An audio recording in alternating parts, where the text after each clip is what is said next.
같이 합독하여서 읽도록 하겠습니다. 예수께서 그곳을 떠나 지나가시다가 마테라 하는 사람이 세관에 앉아 있는 것을 보시고 이르시되 나를 따르라 하시니 일어나 따르니라. 예수께서 마태의 집에서 앉아 음식을 잡수실 때에 많은 세리와 죄인들이 와서 예수와 그의 제자들과 함께 앉았더니. 아멘. 할렐루야, 반갑습니다. 오늘 제가 이 강단에 서는 게 세 번째, 네 번째 되는 것 같습니다. 이 강단에 서는 것이 되게 두렵고 떨리지만 또 한편으로는 이곳에서 여러분과 말씀으로 교제하게 되어서 너무나도 감사한 것 같습니다. 오늘 말씀을 전하기 전에 제 이야기를 잠깐 먼저 하고 말씀을 전하고자 합니다. 여러분, 저의 취미가 뭔지 아시는 분들이 있으시죠? 이청년부는 거의 다 알 것입니다. 그리고 여기는 일청년부들도 많이 알고 계실 겁니다. 바로 바다에서 파도를 타는 서핑을 취미로 하고 있습니다. 이제 올해로 4년 차에 접어들었는데 제가 서핑을 하다 보니까 제가 굉장히 이상한 행동과 이상한 말을 하고 있는 것을 발견했습니다. 그게 뭐냐면 바로 이 서핑을 계속 누군가에게 제 주변 사람들에게 함께 하자라고 계속해서 전도하고 있는 것입니다. 그러면서 제 돈을 막 써가면서 야, 네가 이거 하면 내가 절반을 내줄게, 막 그렇게도 하고요. 제발 좀 해, 내가 이거 다 내줄 테니까 한번 해봐, 너무 좋아, 너무 즐거워 라고 하는 제 이상한 모습을 보게 되는 것입니다. 그리고 누군가 해외로 여행을 가거나 양양이나 제주도나 포항이나 여행을 간다면 되게 괜찮은 서핑샵들을 소개해주고 거기 가서 서핑을 꼭 해봐라 라고 이렇게 말하고 있는 것입니다. 왜냐하면 저는 서핑을 알게 되어서 너무 행복하고 바다를 갈 때마다 너무 즐겁기 때문에 이 행복을 제 주변 사람들과 함께 하고 싶은 것입니다. 여러분들도 잘 생각해 보시면 이러한 경험들이 다들 있을 것입니다. 우리가 경험한 어떤 행복한 것들을, 그리고 좋은 것들을 다른 사람들과 함께 하고 싶은 마음으로 누군가에게 이야기했던 것들, 그 마음을 잘 생각해 보시고 오늘 말씀을 들어보시면 좋을 것 같습니다. 오늘 본문에 등장하는 이 마태에게도 바로 이러한 일들이 일어나게 됩니다. 오늘 말씀을 통해서 오늘 마태에게 찾아오신 그 예수님을 통해 나를 변화시키는 복음의 은혜가 어떻게 흘러가는지를 함께 나누고, 또 이 말씀을 통해 복음의 잔치에 내 주변 사람들을 동참하게 하는 저와 여러분 되시기를 소망합니다. 오늘 읽은 이 마태복음의 저자가 누구일까요? 아시는 분이 있으신가요? 이청년부 아시죠?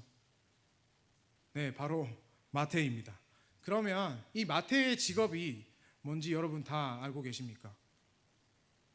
네, 누군가 대답을 해주시면 감사하겠습니다. 마태의 직업이 뭐라고 기록되어 있습니까? 기록은 되어 있습니다. 네, 세리라고 기록되어 있습니다. 그러면 이 세리는 도대체 뭐 하는 사람일까요? 일단 9절의 말씀에 보면은 세관에 앉아 있는 사람이라고 되어 있습니다. 특별히 오늘 본문에 등장하는 이 세리 마태는 갈릴리 가버나움 지역에서 세관에 앉아 있는 사람이었는데, 그 사람은 특히 이 가버나움을 지나면서 통행세나 교역세 이런 것들을 걷는 세리였습니다. 당시의 세리는 지금의 세무공무원 정도로 생각하시면 좋을 것 같습니다. 그러면 우리가 생각하기에 야, 마태는 굉장히 대단한 사람이구나, 사람들이 부러워할 만한 직업을 가졌고 또 돈을 많이 벌겠구나, 그래서 지금의 세무공무원처럼 누구나 되고 싶은 그 직업을 가진 사람이었구나 라고 생각하기 쉽습니다.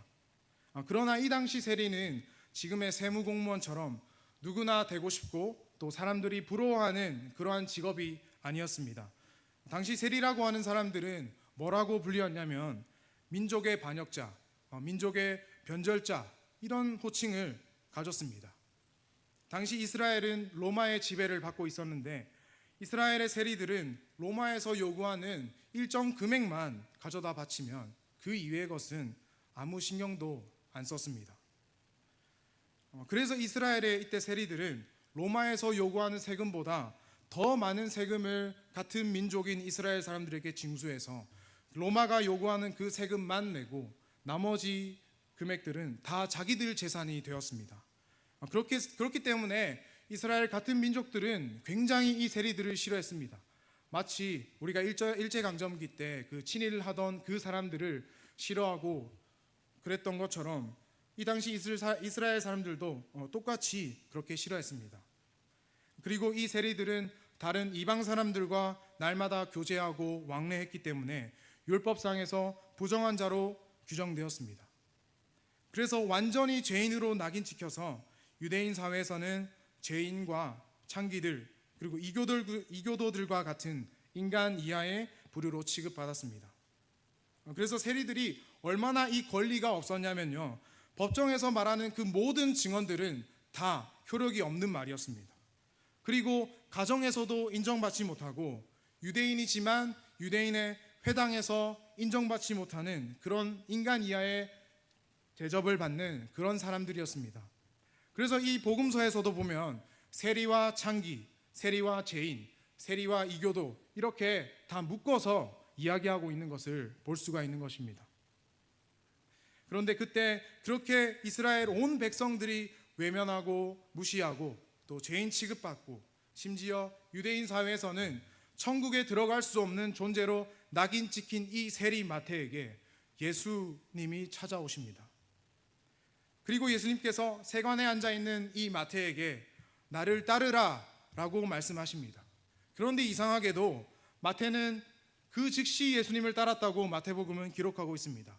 그리고 이 장면은 누가는 똑같이 이렇게 기록합니다. 모든 것을 버리고 일어나 따랐다. 이렇게 마태는 어떻게 이 예수님의 단 한마디에 모든 것을 버리고 일어날 수밖에 없었을까요? 바로 예수님이 누군지 알았기 때문입니다. 예수님은 공생의 기간에 갈릴리 가버나움을 중심으로 수많은 사역들을 했습니다. 그래서 마태는 자연스럽게 예수님이 누군지에 대해서 예수라는 작자가 도대체 어떤 사람인지에 대해서 수많은 소문을 들었을 것입니다. 가버나움에서 일어났던 수많은 기적들, 그 중심에 있었던 예수님에 대한 소식을 너무나도 많이 들었을 것입니다.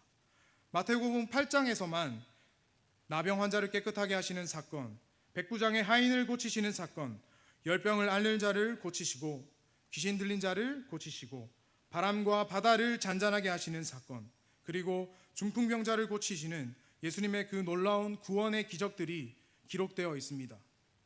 바로 수많은 사람들이 죄사함을 받았던 그 소문의 주인공, 그 예수님이 지금 자신에게 찾아온 것입니다. 그리고 예수님께서 그에게 나를 따르라 라고 하시는 것입니다. 그런데 우리 9절 하반부에 보면은 나를 따르라 라는 이 말은 나를 따라와 라고 명령하는 것처럼 보이지만 실제로 헬라어 성경을 보면 이 따르라는 말은 함께 같은 길에 있다라고 그 의미가 있습니다. 그래서 다시 말해서 이 나와 함께 하자, 나와 함께 동행하자 마태야 라고 예수님께서 지금 말씀하고 있는 것입니다.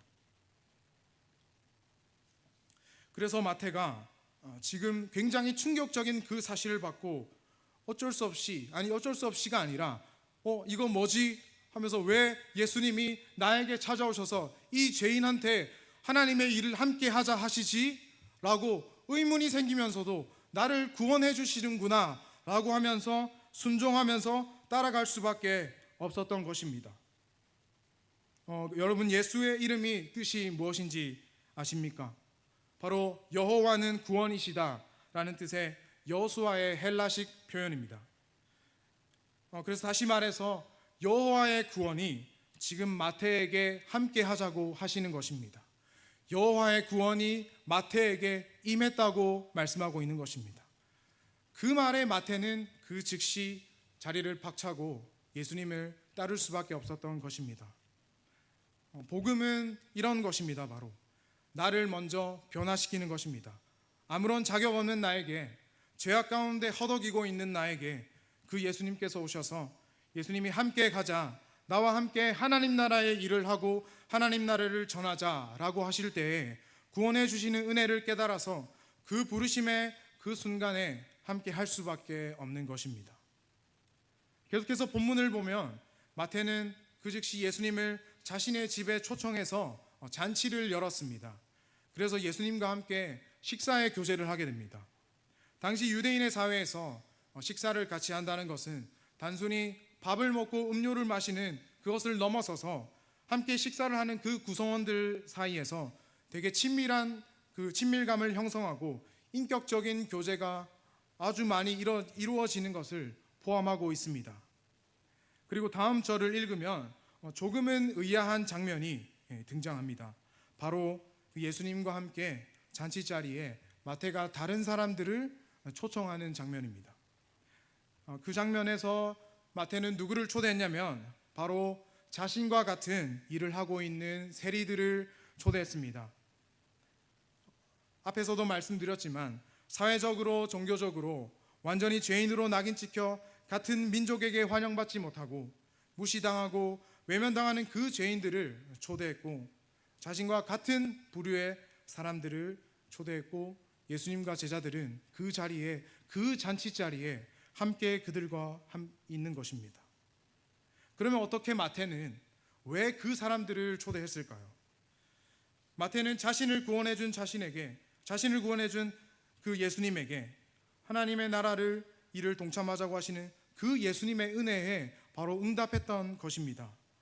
아무도 자신과 같은 사람들에게 손 내밀어 주지 않고 복음을 들려주지 않았지만 예수님께서 직접 복음을 들려주셨기 때문에 자신과 같은 죄인들을 사랑하셔서 이 자들도 함께 살려주시겠구나 라는 그 믿음으로 예수님과 함께하는 그 놀라운 잔치 자리에 다른 죄인들을 함께 초대했던 것입니다. 복음은 또 이런 것입니다. 바로 복음은 이렇게 나에게서 옆 사람에게 다른 사람에게로 흘러가는 것입니다. 예수님과 함께 하는 잔치에 다른 이들을 초대하여서 예수님이 어떤 사람인지 소개하는 것입니다. 앞서 말씀드렸듯이 예수님을 진짜 만나게 되면 그분이 누군지 알게 되면 복음은 바로 나를 먼저 변화시킵니다. 그리고 마태가 그랬던 것처럼 기쁨의 잔치, 예수님과 함께 교제하는 그 잔치 가운데 나만 있는 것이 아니라 나와 똑같은 사람들을 예수님께로 초대하는 것입니다. 왜냐하면 내가 예수님을 만났는데 나 같은 사람도 사랑하신다는 그 사실이 깨달아지면 내 주변에 있는 사람들, 내 옆에 있는 사람들, 내 가족들, 내 직장 동료들, 내 친구들도 모두 다 구원받을 수 있는 존재로 보이기 시작하기 때문입니다. 마태는 예수 그리스도를 만남으로 인해 다른 사람들이 보이기 시작했던 것입니다. 나와 같이 일하는 사람들, 나와 같이 개, 돼지 취급받던 사람들, 나와 함께 유대인의 사회에서 로마의 앞잡이로 이스라엘 사람들에게 멸시와 천대를 받는 나 같은 사람들, 그 사람들이 다 구원받을 수 있겠구나 라는 마음으로 마태는 예수님과 함께하는 그 잔치 가운데 그 사람들을 초대했던 것입니다. 그래서 마태는 복음서에서 아주 특별하게 자신을 고백하고 있습니다. 마태복음, 마가복음, 누가복음에는 예수님이 12제자를 세우시는 장면들이 나오는데요, 저와 함께 성경을 한번 찾아보시면 좋을 것 같습니다. 먼저 마태복음 10장입니다.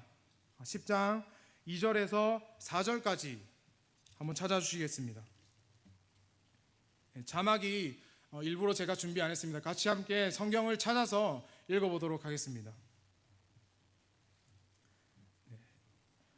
10장 2절부터 4절까지의 말씀 함께 읽도록 하겠습니다.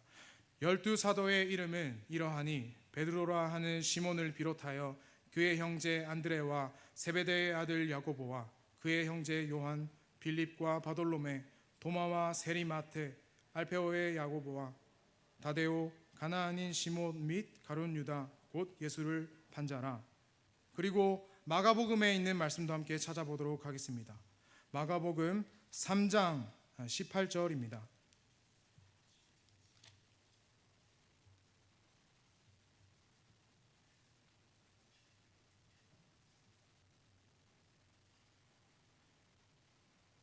네, 3장 18절의 말씀을 함께 읽어보도록 하겠습니다. 또 안드레와 빌립과 바돌로메와 마테와 도마와 알페오의 아들 야고보와 및 다데오와 가나안인 시몬이며. 마지막으로 누가복음을 찾아보겠습니다. 누가복음 6장 15절의 말씀입니다.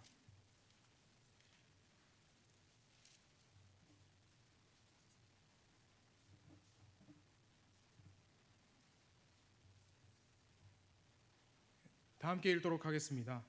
마테와 도마와 알페오의 아들 야고보와 셀롯이라는 시몬과. 아멘. 여러분, 뭔가 이상한 점이 있지 않습니까? 혹시 어떤 다른 점들을 발견하셨습니까? 다른 것이 하나 있지 않습니까? 마가복음과 누가복음에는 이 마태를 소개할 때 마태라는 이름 두 자만 소개하고 있습니다. 그러나 마태가 쓴 이 마태복음에는 세리 마태라고 쓰여져 있습니다. 멸시천대받던 그 세리라는 직업을 너무나도 당당하게 이 성경에 기록하고 있습니다. 여기에는 마태의 신실한 고백이 담겨져 있는 것입니다. 아무 자격 없는 자를 은혜로 불러주시고 은혜로 구원하시고 은혜로 사용받은 사람, 자신의 이름 앞에 세리라는 직업을 부르면서 나의 못남을 드러내서 나는 낮춰버리고 나를 부르신 하나님을 높이는 이 고백을 마태는 자기를 소개하면서 이 고백을 드리고 있는 것입니다. 사랑하는 여러분, 오늘 한 사람을 더 소개하고 말씀을 마치려고 합니다. 우리가 너무나도 잘 아는 사도 바울인데요, 사도 바울이 어떤 사람이었냐면 난지 8일 만에 할례를 받고 유대교와 유대 정통에 능통한 사람이었습니다. 그리고 날 때부터 로마 시민권자였습니다. 그리고 유대 공회의 공회원이었습니다. 그리고 당시 가장 유명한 랍비였던 가말리엘에게 가르침을 받았던 놀라운 제자였습니다. 유대인 중에 유대인, 선택받은 민족, 그 선민 사상에 완전히 젖어서 가장 존귀한 민족이라고 생각했던 그 바울이, 낮출 것이 하나도 없던 그 바울이라는 작자가 예수님을 만나고 어떻게 되었습니까? 예수님을 만나고 삶이 바뀌면서 자기 자신을 완전히 낮추어 버립니다. 바울이라는 이름의 뜻도 작은 자, 자금이라는 뜻을 가지고 있습니다. 그리고 바울은 자신이 기록한 그 서신서에서 사도 중에 가장 작은 자라, 그리스도의 종이라, 지극히 작은 자라, 심지어 자기 자신을 죄인 중에 괴수라고 소개하고 있습니다. 그리고 그 낮춤과 동시에 사도 바울은 자신의 일평생을 나를 구원해 주신 하나님이 다른 이들도 구원하시겠구나 라는 마음으로 평생을 복음 전하는 자로 살게 되어 버립니다. 여러분, 오늘 태신자 작정 준비하면서 어떤 마음과 어떤 생각으로 이 자리에 나오셨습니까? 전도는 그냥 무작정 누군가를 교회로 데리고 와야지가 아닌 것입니다. 전도는요, 우리가 예수님이 누군지 알 때 시작됩니다. 전도는 나 같은 사람을 사랑하셔서 구원해 주셨으니 나와 함께 있는 사람들, 복음을 모르는 그 자들도 구원받을 수 있겠구나 라는 마음으로 예수님과 잔치자리에 그 사람들을 초대하는 것입니다. 말씀을 맺도록 하겠습니다. 사랑하는 청년 여러분, 사랑하는 성도 여러분, 진짜 전도하시기를 원하십니까? 누구를 전도해야 될지 모르시겠습니까? 어떤 말로 전해야 될지 잘 모르시겠습니까? 오늘 성경은 정확하게 말하고 있습니다. 예수님이 누군지 아는 것, 그리고 그 예수님께서 나 같은 사람도 구원해 주셨다는 그 사실을 깨달아서 그 사실에 감사하여서 나의 직장 동료들, 나의 친구들, 나의 가족들, 내 옆에 있는 사람들을 예수님께로 인도하시는 것, 그것이 하나님께서 우리에게 진짜 전도라고 말씀하고 있는 것입니다. 오늘도 어김없이 그 복음의 은혜, 예수 그리스도를 간구하는 저와 여러분이 되어서 예수님과 함께하는 그 복음의 잔치 자리 가운데 한 영혼을 진심으로 초청하는 저와 여러분 되시기를 소망합니다. 이 시간 함께 태신자 작정하기 전에 약할 때 강함 대신에 찬양하고 또 기도하시면서 우리 태신자 작정하도록 하겠습니다.